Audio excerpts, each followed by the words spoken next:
Hello everyone, this is Kaushal and I welcome you to Modulation Institute. Modulation CUET में आप सभी का स्वागत है।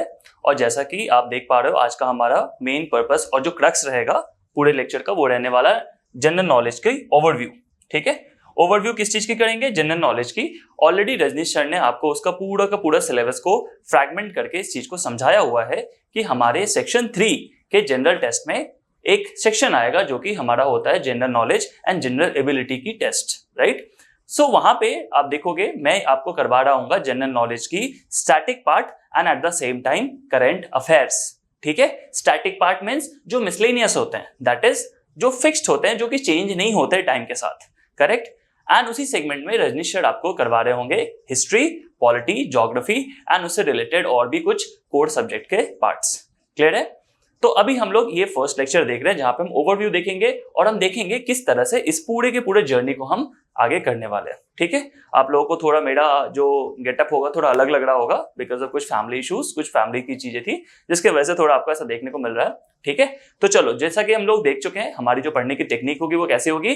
पेन एंड पेपर मोड पे ही रहेगी, राइट। मैं यहाँ पे आपको समझाता जाऊंगा और आपको उस चीज को नोट डाउन करते हुए चलना है, समझते हुए चलना है। सो इस कोर्स का एक्चुअल पर्पस भी यही है कि हम अपनी अंडरस्टैंडिंग को डेवलप करें, इनहैंस करें, राइट। क्योंकि क्वेश्चन ऐसा नहीं है कि जो मैं यहाँ बताऊंगा सिर्फ वही आएगा, राइट। बट इससे जुड़ी हुई सारी क्वेश्चन आएंगे। अगर आपने पूरे हमारे इस कोर्स के एक एक चीजों को पढ़ लिया तो आपके नए क्वेश्चंस की जो प्रोबेबिलिटी है आपके एग्जाम पेपर में, उसकी प्रोबेबिलिटी लगभग 0 हो जाएगी।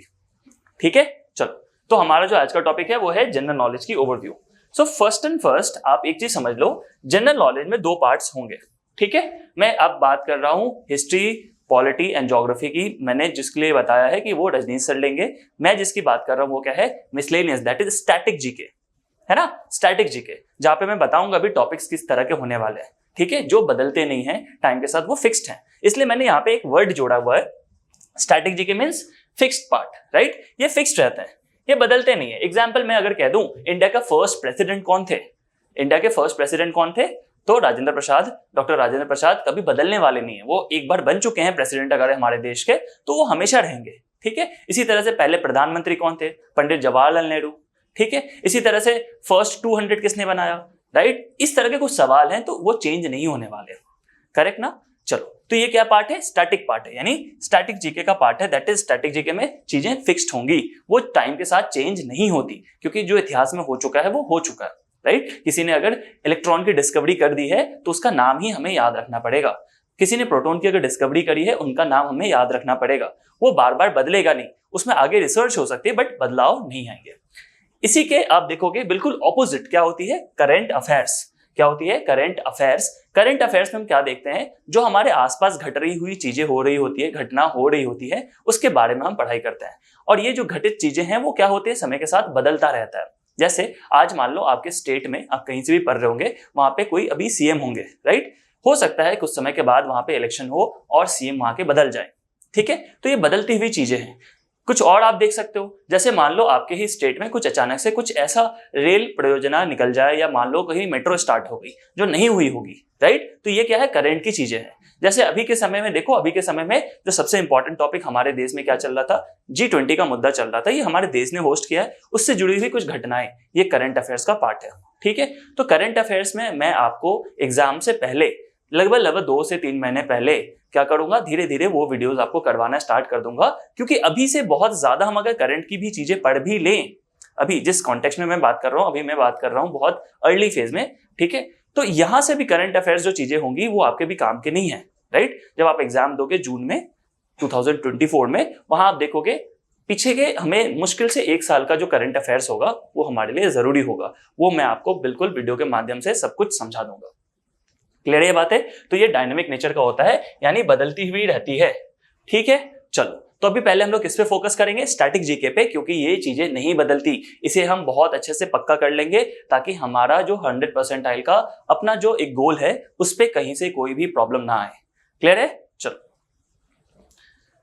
तो first thing is static GK. Static GK में हम पढ़ते क्या क्या है उस बारे में थोड़ा सा डिस्कस कर लेते हैं। स्टैटिक जीके में जैसे अब मैं बताऊं, कुछ टॉपिक्स पे हम लोग डिस्कशन करते हैं, that is Indian states and it's capital. India की जो भी हमारे स्टेट्स हैं उसकी जो राजधानी है, जो यूनियन टेरिटरीज की कुछ जो राजधानियां हैं वो कभी भी बदलेगी नहीं, राइट। अनलेस और अनटिल कभी बाद में कुछ ऐसा बहुत इंपॉर्टेंट बिल आ जाए या ऐसा कुछ हो जाए, अनलेस ये बदलती नहीं है। ठीक है, तो ये आपको करना है। कंट्रीज एंड इट्स कैपिटल, जैसे इंडिया की कैपिटल न्यू दिल्ली है, राइट। इसी तरह से आप देखोगे बांग्लादेश की कैपिटल क्या है, ढाका है। इसी तरह से चाइना की बीजिंग है। इस तरह से आप देखोगे जब, तो आपको पता चलेगा कि कंट्रीज की कैपिटल भी ऐसे फ्रीक्वेंट चेंज नहीं होती। कुछ ऐसे कैपिटल्स हैं जो बदल जाती हैं कुछ देशों की, तो वो करंट अफेयर्स के पार्ट में आ जाएगा, राइट। अदरवाइज आप देखोगे लगभग 98 to 99% क्या होती है, कंट्रीज जो होती है उसकी जो कैपिटल्स होती है वो बदलती नहीं है, राइट, क्योंकि उसकी पहचान बन जाती है। यूनाइटेड स्टेट्स ऑफ अमेरिका की कैपिटल क्या है, वॉशिंगटन डीसी। बहुत लोगों को न्यूयॉर्क समझ में आता होगा या किसी ने इस तरह से याद करा होगा, बट एक्चुअल आंसर क्या है, वॉशिंगटन डीसी। तो इसी तरह से हमें क्या करना है, वो प्रॉपर्ली इसको रेडी कर लेना और इनको याद कर लेना, ताकि एग्जाम के वक्त हम इन सब चीजों पे ज्यादा प्रेशर ना दे, क्योंकि ये बहुत नॉलेज वाली चीजें, नॉर्मल चीजें जो हमें आनी चाहिए। कंट्रीज, उसके करेंसीज, जैसे इंडिया में रुपी यूज होता है, राइट। इसी तरह से बांग्लादेश में टाका यूज होता है, राइट। फिर देखोगे आप जापान में येन यूज होता है, राइट। इसी तरह से आप देखोगे यूरोप के बहुत सारे देशों में यूरो यूज होती है ना। अमेरिका डॉलर यूज करता है। ऑस्ट्रेलिया में जाओगे ऑस्ट्रेलियन डॉलर यूज होती है, राइट। तो ये लोग जो करेंसी यूज करते हैं ये भी लगभग कहीं ना कहीं फिक्स्ड है, ये बदलते नहीं है। क्लियर है? चलो, 7 वंडर्स ऑफ द वर्ल्ड। बहुत पुराने समय में, एंशिएंट टाइम में कुछ अलग 7 वंडर्स हुआ करता था। आज के मॉडर्न वर्ल्ड में हम अलग 7 वंडर्स को देखते हैं। तो मैं जब इस चीजों की लेक्चर्स लूंगा तो आपको पूरी जानकारी दूंगा कि एंशिएंट वर्ल्ड में कौन सी 7 ऐसे एंशिएंट क्या होते थे, वंडर्स होते थे। और लेकिन उस चीज का अब अस्तित्व खत्म हो चुका है। अभी हम लोग किस चीज को मानते हैं, new 7 wonders of the world को। ठीक है, तो लेक्चर्स में आपको ये सारी की सारी जानकारी बहुत ही अच्छे तरीके से, क्रिस्टल एंड क्लियर तरीके से मिलेगी। ठीक है, बस आपको इस यहाँ पे करना क्या है, अपने आप को बहुत अच्छे से प्रिपेयर करना है। क्लियर है? List of famous books and authors. कुछ पुराने टाइम में जो इन्होंने बहुत इंपॉर्टेंट बुक्स लिखे थे, जैसे माई एक्सपेरिमेंट विद ट्रुथ, किसने लिखा था, महात्मा गांधी ने। ठीक है, डिस्कवरी ऑफ इंडिया, राइट, वो किसने लिखा था, जवाहरलाल नेहरू ने।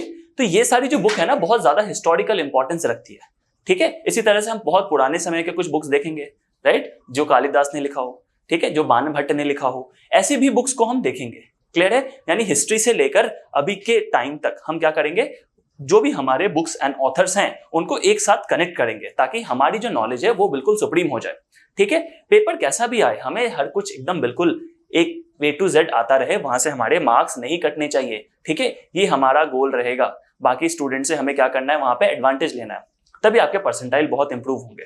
क्लियर है? तो हम लोग यहाँ से कोई भी एकदम बिल्कुल छोड़ने वाले नहीं है एक भी टॉपिक को।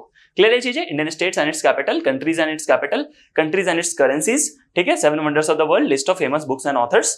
ठीक है, चलो नेक्स्ट, इंपॉर्टेंट डेज। ठीक है, कुछ इंपॉर्टेंट डेज होते हैं, वेटलैंड डेज, राइट। इसी तरह से आप देखो वोटर डे है ना, अर्थ डे, ठीक है, वाटर डे, टीचर्स डे आप सुनते हो तो स्पोर्ट्स डे इस तरह से होती है, right, world cancer day, right. तो ये ऐसे बहुत सारे इंपॉर्टेंट डेज होती हैं जिन्हें हमें करना है। ठीक है, यूथ डे है ना। तो ये सारी बहुत सारे ऐसे डेज हैं इंपॉर्टेंट, उनके हमें तारीख याद रखनी होती है। क्या एग्जाम में पूछते हैं ये सब चीजें, बहुत आराम से पूछते हैं। ठीक है, पीछे भी आप देखोगे एंशिएंट टाइम में भी जितने भी पेपर आते हैं आज के टाइम में, तो इंडिया में ज्यादातर जगहों पे इंपॉर्टेंट डेज से आप देखोगे एक ना एक क्वेश्चन होता है, CUET भी पूछेगी। क्लियर है?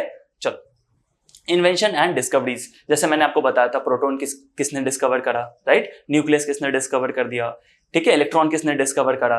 क्या ये सिर्फ साइंटिफिक तरीके से आएगा? हाँ, डिस्कवरीज कहाँ होती है, जनरली साइंस में ही होती है ना। इसी तरह से बायो, केमिस्ट्री और फिजिक्स में जो जिसने जिस चीज को डिस्कवर करा है, इस चीज को हम यहाँ पे अच्छे से करेंगे पूरा।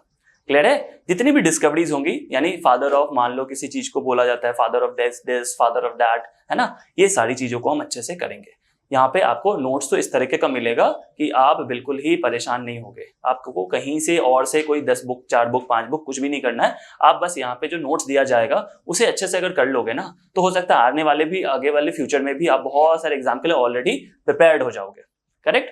चलो, इंपॉर्टेंट ऑर्गेनाइजेशंस जैसे WHO हो गई, है ना, WTO हो गया, है ना, इंडिया जैसे किसी इंपॉर्टेंट ग्रुप्स का मेंबर है, बिम्स्टेक हो गई, सार्क हो गया, ये सारी जानकारी मैं आपको बताऊंगा। ठीक है, G20 एक हो गया, G7 हो गया, कौन सी कंट्री है, कैसी कंट्री है, तो हम क्या करेंगे, पूरा इन सब चीजों को बहुत अच्छे से समझेंगे। First in the world, largest in the world. ठीक है, फर्स्ट इन द वर्ल्ड मतलब दुनिया में सबसे पहले किसने किया।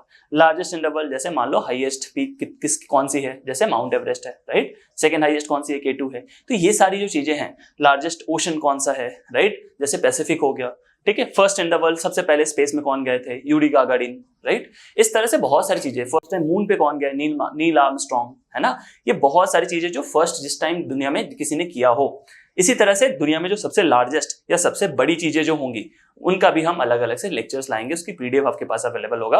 आपको बस उस चीज को बहुत ज्यादा सीरियस होकर करना है, ठीक है। जब आप ये सब चीजें हो जाएगी, कोर्स पूरे अच्छे से आप कर लोगे कंप्लीट एक एक लेक्चर्स को, फिर आप देखोगे बहुत सारे मॉडल पेपर और उसके टेस्ट सीरीज के फॉर्म में हम लोग उस चीजों को आपको बिल्कुल इस तरह से प्रैक्टिस करवा देंगे कि सीयूईटी का एग्जाम एक तरह से आपको क्या लगेगा, जस्ट एक दूसरा टेस्ट देने आप जा रहे हो उस तरह का फील होगा, ठीक है। जिसका क्वेश्चन का स्टैंडर्ड देखना इसके स्टैंडर्ड से, यानी हम जब टेस्ट आपसे देंगे या लेंगे उस टेस्ट से बिल्कुल नीचे ही स्तर का होगा, ठीक है। चलो, यानी ऊपर के लिए तैयार करके रखेंगे। स्पोर्ट्स एंड इट्स कप, जैसे ईरानी कप क्या होती है, राइट। जैसे आप देखो रणजी ट्रॉफी क्या होती है, संतोष ट्रॉफी क्या होती है, डूरंड कप क्या होता है, ठीक है। इसी तरह से आप देखो कि टेनिस में कुछ बहुत इंपॉर्टेंट होते हैं, विंबलडन किसमें होती है, विंबलडन किससे एसोसिएटेड है, राइट। यूएस ओपन किससे एसोसिएटेड है, फ्रेंच किससे एसोसिएटेड है, राइडर कप किस में खेला जाता है ना। जैसे राइडर कप आपने बिल्कुल नहीं सुना होगा, गोल्फ में खेला जाता है ना। थॉमस कप किसका होता है, जैसे बैडमिंटन का होता है थॉमस कप। तो ये बहुत सारी जानकारी है, ये मैं आपको धीरे धीरे बताता रहूंगा, ठीक है। और हाँ, इसी चैनल पे मैं मैथ्स भी पढ़ाता हूँ, दैट इज क्वांटिटेटिव एप्टीट्यूड, तो वो भी वहां पे ध्यान से करना है आपको। जैसा मैं बताता हूँ बिल्कुल प्रैक्टिस फॉर्म में, उस तरह से आपको वो चीज भी करना है, ठीक है। पढ़ाने का तरीका मेरा लगभग बिल्कुल सेम रहने वाला है। चलो, तो ये तो ऐसे है, इसमें ईटीसी लगा देता हूं क्योंकि और भी कुछ टॉपिक्स मैं करवाऊंगा, ठीक है। ईटीसी कुछ और भी टॉपिक्स इसमें होंगे जो मैं बिल्कुल आपको कंप्लीट करवा दूंगा। ऐसे संभव नहीं है बहुत सारे स्लाइड्स आते जाएंगे। मैंने आपको मोटा मोटा यहाँ पे एक चीज समझा दिया कि क्या क्या हमारे सिलेबस का पार्ट रहने वाला है। क्लियर ये बात है। चलो, नेक्स्ट स्लाइड है हमारा करंट अफेयर्स का। करंट अफेयर्स में क्या जनरली टॉपिक्स होती है, इंपॉर्टेंट नेशनल इवेंट्स दुनिया में, और हमारे सिर्फ नेशनल इवेंट नहीं, नेशनल एंड इंटरनेशनल इवेंट्स, दुनिया में हमारे देश में क्या सबसे इंपॉर्टेंट चीजें घट रही है, ठीक है। दुनिया में सबसे इंपॉर्टेंट चीजें क्या घट रही है, ये करंट अफेयर्स में पूछा जाता है सीधा सीधा, ठीक है। आपसे पूछ देंगे G20 का नेक्स्ट जो मेजबान होगा, G20 कहां होने वाली है फिर नेक्स्ट टाइम, तो ब्राजील में होगी। क्या ये क्वेश्चन नहीं पूछ सकते? आप सोचोगे कि इंडिया में हुआ तो इंडिया से क्वेश्चन पूछना चाहिए, वो थोड़ा सा एक लेवल ऊपर चले जाएंगे कि नेक्स्ट कहां होगी, सो ब्राजील में होगी, ठीक है। ऐसे ही कुछ इंपॉर्टेंट चीजें मैं आपको वहां पे करंट अफेयर्स में करवा दूंगा, ठीक है। इंपॉर्टेंट इंटरनेशनल इवेंट्स भी है। देखो जैसा बताया था बुक्स एंड ऑथर्स, अब बोलोगे सर बुक्स एंड ऑथर आपने स्टार्टिंग में बताया, तो हाँ, करंट टाइम में भी, यानी 2023 से 2024 के बीच, ठीक है, या 2024 से 2025 के बीच, आगे जितने भी आने वाले एग्जाम हैं, हर साल कोई ना कोई ऐसा इंसान तो होता है जो बहुत अच्छे बुक्स लिख देता है, जो बहुत फेमस हो जाता है। कभी किसी को बहुत साहित्य पुरस्कार मिल जाती है, ठीक है। तो ये सारे जो चीजें होती है, मैन बुकर प्राइज मिल गया, किसी को बुकर प्राइज मिल गया, है ना। ये सारी जो चीजें होती हैं ये करंट अफेयर्स का पार्ट है। तो वो बुक्स एंड ऑथर्स हमें करने पड़ते हैं, उस साल कौन से ऐसे बुक्स बहुत ज्यादा क्या है, फेमस है, और उनके ऑथर्स कौन है। क्लियर है। चलो, awards and honours. Awards and honours क्या, जैसे कि मान लो किसी को पद्मश्री मिल गया, पद्म भूषण मिल गया, पद्म विभूषण मिल गया, ठीक है, भारत रत्न मिल गई, ठीक है। किसी को राजीव गांधी खेल रत्न अवार्ड जो हुआ करता था, जिसका नाम क्या बन गया अच्छा अब, मेजर ध्यानचंद अवार्ड, ठीक है। ये सारी चीजें, द्रोणाचार्य अवार्ड किसको मिला, तो कुछ ऐसे अवार्ड्स हैं जो लोगों को मिलते रहते हैं और हमें वो सब भी तैयार करना है, ठीक है। इन सब की चिंता आपको नहीं करनी, ये मेरी चिंता की चीज है। आपको जो मैं यहाँ पे करवा दूंगा वो आपको बस करके दे देना है, ठीक है। चलो, नेक्स्ट स्पोर्ट्स से जुड़ी हुई चीजें कि आज मान लो इस साल 2024 में, ठीक है, कौन जीता है, मान लो ऑस्ट्रेलियन ओपन, ठीक है, मेंस का खिताब, राइट। इसी तरह से आपसे क्या पूछ देंगे, मान लो 2023 में वर्ल्ड कप कौन जीतेगा या जीत गया होगा, राइट। ऐसे कुछ सवाल आ सकते हैं, विनर कौन हुआ, रनर अप कौन हुआ। तो स्पोर्ट्स से जुड़े हुए सवाल बहुत सारे आपके पास आएंगे, ठीक है। तो वो करंट अफेयर्स में मैं आपको बिल्कुल इस तरह से बिल्कुल पूरा तैयार करवा दूंगा कि बाहर से कुछ भी आने के चांसेस ना के बराबर होगा, ठीक है। चलो, और टॉपिक क्या है, पर्सन इन न्यूज। कुछ लोग जो पर्सन न्यूज में रहते हैं, कुछ प्लेसेस होती है जो न्यूज में होती है, राइट। कुछ न्यूज में प्लेसेस होती हैं, ठीक है। ऑबिचुरीज क्या होती है, ऑबिचुरीज मतलब होती है कि किनका मरण हुआ है। कुछ ऐसे इंपॉर्टेंट लोग होते हैं जिनकी डेथ हो जाती है, वो हमें याद रखना पड़ता है कि इनकी पोर्टफोलियो क्या थी, क्या थे, ये एक्टर थे क्या डांसर थे, क्या सिंगर थे, क्या पॉलिटिशियंस थे। ये हमें नाम दे देते और पूछते ये क्या थे। एक नाम आपको रहेगा मिला हुआ, उससे पूछेंगे क्या थे, म्यूजिशियन, एक्टर, पॉलिटिशियंस या डांसर, ठीक है। आपको टिक करना उसको, ठीक है। Innovations in the field of science, जैसा बताया था मैंने, अभी नए डिस्कवरी अगर कोई कर दे, नोबेल प्राइज जीत जाए, तो क्या करना पड़ेगा, हमें वो सब लर्न करना पड़ेगा, ठीक है। और स्पेस एंड रिसर्च, जैसे इसरो ने अभी क्या भेज दिया, अभी चंद्रयान 3 भेजा है। इसी तरह से आदित्य L1 मिशन भी भेज दिया उन्होंने। इस तरह से और भी मिशन आते रहेंगे और होता रहेगा, ठीक है। तो हमें क्या करना है, वो सब हमें बिल्कुल तैयार करके रखना पड़ेगा फ्यूचर के लिए। ठीक, तो वो सब कुछ मैं आपको करंट अफेयर्स की जो सीरीज होगी उसमें करवाऊंगा, लेकिन वो एग्जाम से कुछ टाइम पहले मैं देना स्टार्ट करूंगा ताकि वो एक्चुअली क्या हो जाए, बिल्कुल टू द पॉइंट रहे। अभी आप करके बैठ जाओगे और पता चला फिर एग्जाम तक सब भूल जाओगे, उसका रेलेवेंस भी नहीं होगा। तो आप देखना वो सब चीजें आपको कोर्स में क्या हो जाएगा, मे बी जनवरी फरवरी के बाद आपको मिलने स्टार्ट हो जाएंगे। ठीक है, मार्च के बाद जो भी उस समय का करंट डेटा होगा पीछे का भी, वो मैं सब आपको करवा दूंगा, आप आराम से उसको कर सकते हो। ठीक है, आफ्टर एग्जाम भी आप करंट अफेयर्स को आराम से प्रिपेयर कर सकते हो। ठीक है, तो स्पेस एंड रिसर्च हो गया, और कुछ एटीसी लगा देता हूँ, कुछ और भी इंपॉर्टेंट चीजें होंगी जो मैं मिस नहीं करूंगा। ठीक है, कुछ ऐसे मान लो प्राइम मिनिस्टर कहीं के चेंज हो गए, प्रेसिडेंट कहीं के चेंज हो गए, वो सब भी हम कवर कर लेंगे। ठीक है, सो आज का लेक्चर हमारा एक्चुअली यहीं तक रहा। ठीक है, आप लोगों से बहुत ज्यादा आपसे रिक्वेस्ट है कि इस चीज को बिल्कुल अच्छे से समझ लें, नोट करके अपने पास ठीक से रखें। ठीक है, ताकि आने वाले फ्यूचर में आपको कोई भी जानकारी ऐसा ना लगे जो आपके पास ना हो। ठीक है, और कोई अगर आपको हेल्प चाहिए, कुछ भी क्वेरी चाहिए, तो आप बिल्कुल कांटेक्ट करके डायरेक्टली हमसे वो बातें शेयर कर सकते हैं।